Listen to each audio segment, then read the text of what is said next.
Oi, gente, tudo bem? Espero que sim. A aula de hoje, então, para a gente continuar nosso intensivo, é sobre os moluscos. Os moluscos, eles são invertebrados que vão estar presentes nos mais variados ambientes. Eles só vão perder para os artrópodes em questão de quantidade e variedade de animais. Então, eles vão ser os animais de corpo mole, né? O nome deles quer dizer animais de corpo mole. E os mais conhecidos vão ser lesmas, caracóis, polvo, lula.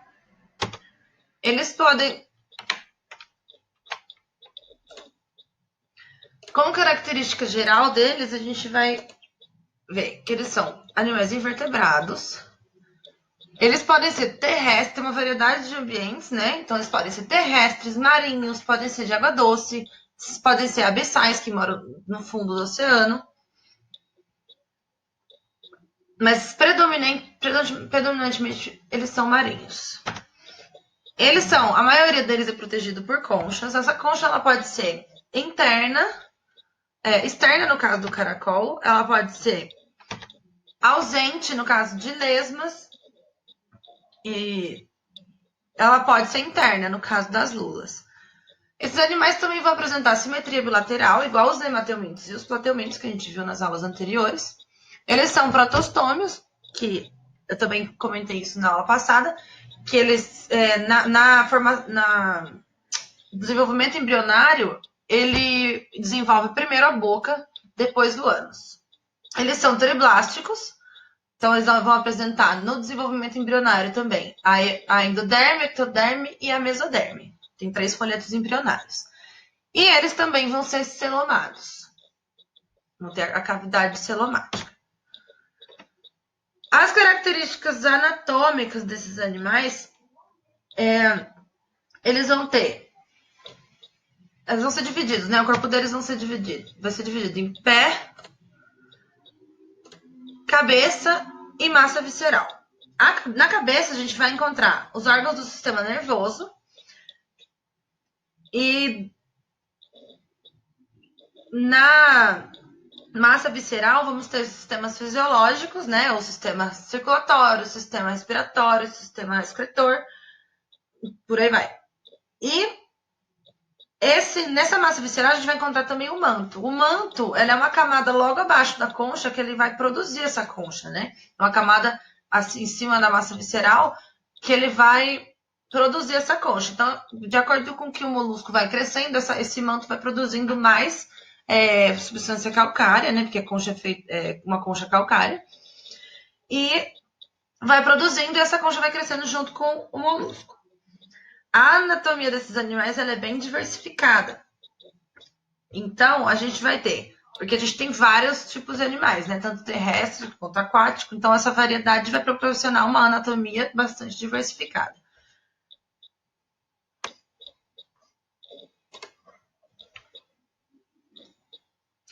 Então, vamos falar primeiro do sistema digestório.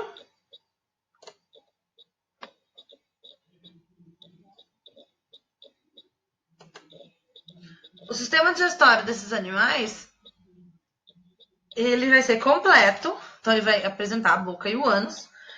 E ele também vai apresentar algumas glândulas digestivas.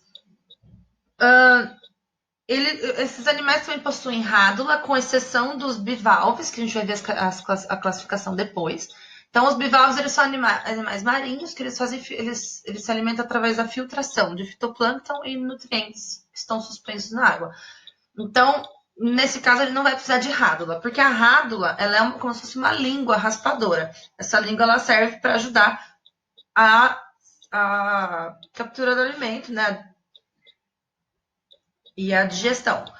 Então, a partir da língua, a gente vai ter a boca, da língua, né? Que é como se fosse uma língua, a rádula. A gente vai ter a boca, que vai passar para o esôfago. Do esôfago, esse alimento vai para o estômago, para o intestino, onde ele vai ser os nutrientes vão ser absorvidos, na maioria das vezes só no intestino. E depois, o que sobrar vai ser eliminado através do ânus. O estômago ele apresenta algumas glândulas anexas que vão liberar substâncias digestivas. A digestão nesses animais pode ser tanto extracelular quanto intracelular.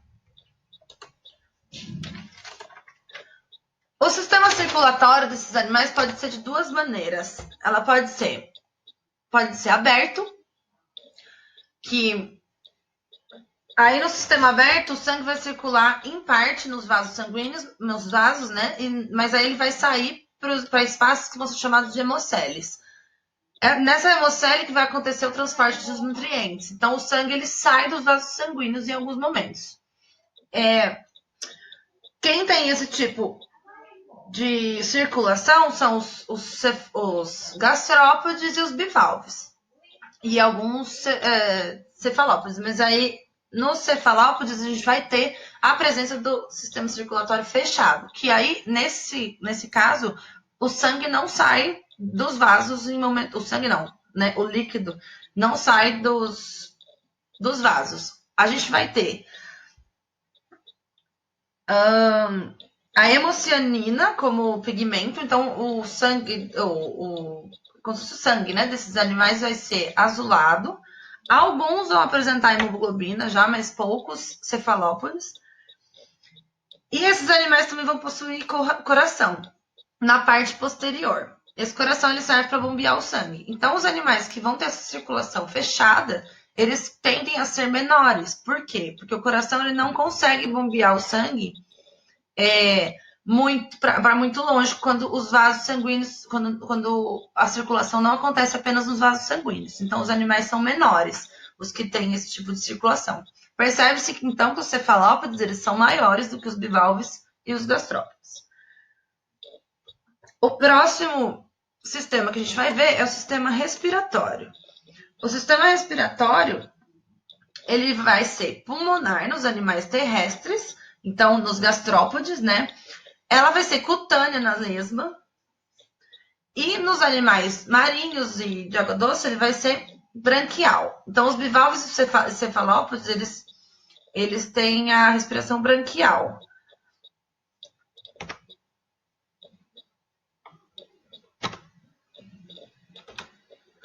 O sistema nervoso e sensorial desses animais, ele pode ser...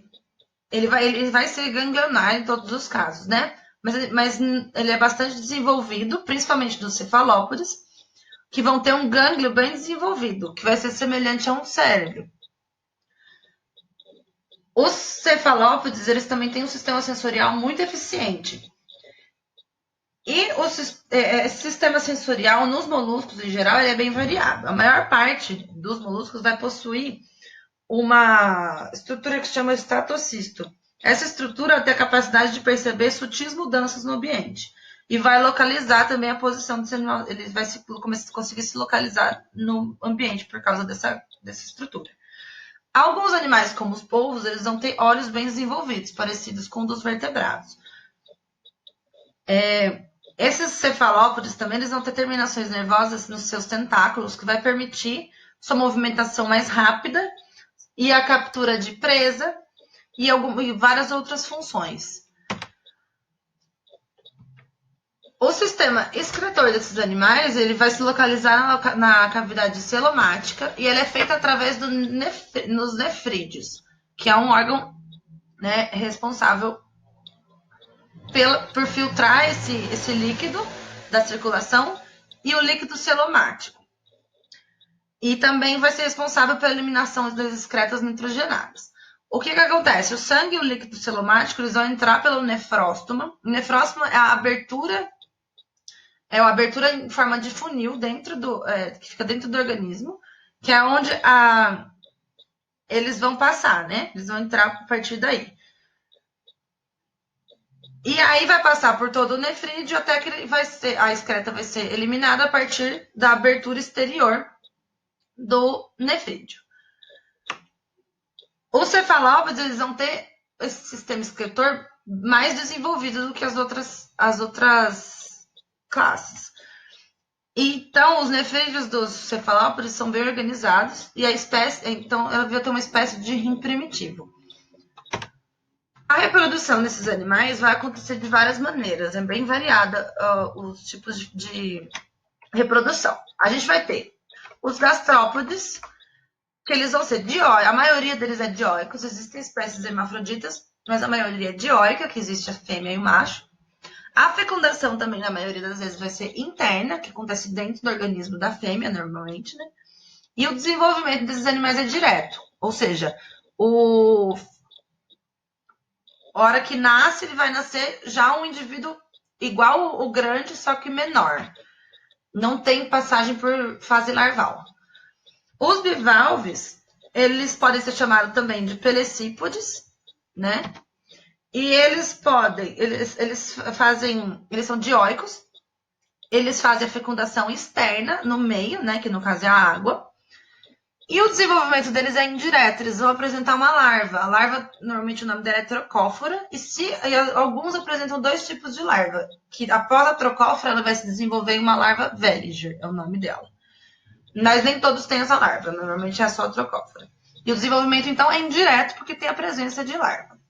E nos cefalópodes, a gente vai ter animais dioicos, que vão fazer a fecundação interna e o desenvolvimento deles é direto. A gente vê nessa foto que eu coloquei vários pequenos polvinhos dentro dos ovinhos de polvo.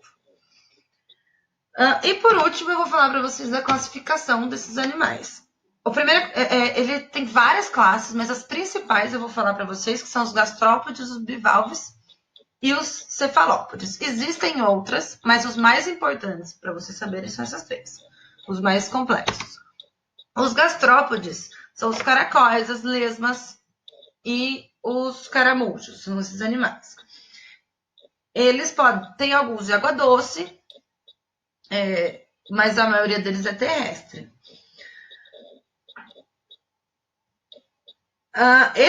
Nessa classe, a gente vai ter o maior número de espécies dos moluscos. Então, a gente vai ter uma concha externa pesada. Esses animais vão ser lentos normalmente, porque essa concha é pesada, né? Os pés são bem musculosos para poder carregar essa concha, com exceção da lesma. A lesma não tem concha. A maioria deles é herbívoro, mas também existem algumas espécies que são carnívoras. Os bivalves já são animais marinhos ou de água doce. Eles também são chamados de pelecípodes. Eles são mexilhões e ostras, exemplos desses animais. A maioria são todos aquáticos, né?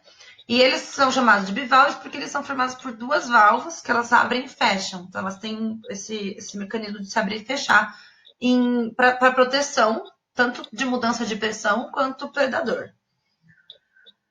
Nos bivalves também existe a produção de concha, que também é um mecanismo de defesa do bivalve. Quando alguma coisa entra entre o manto e a concha, esse animal vai secretar a mesma substância que produz a concha para poder se proteger.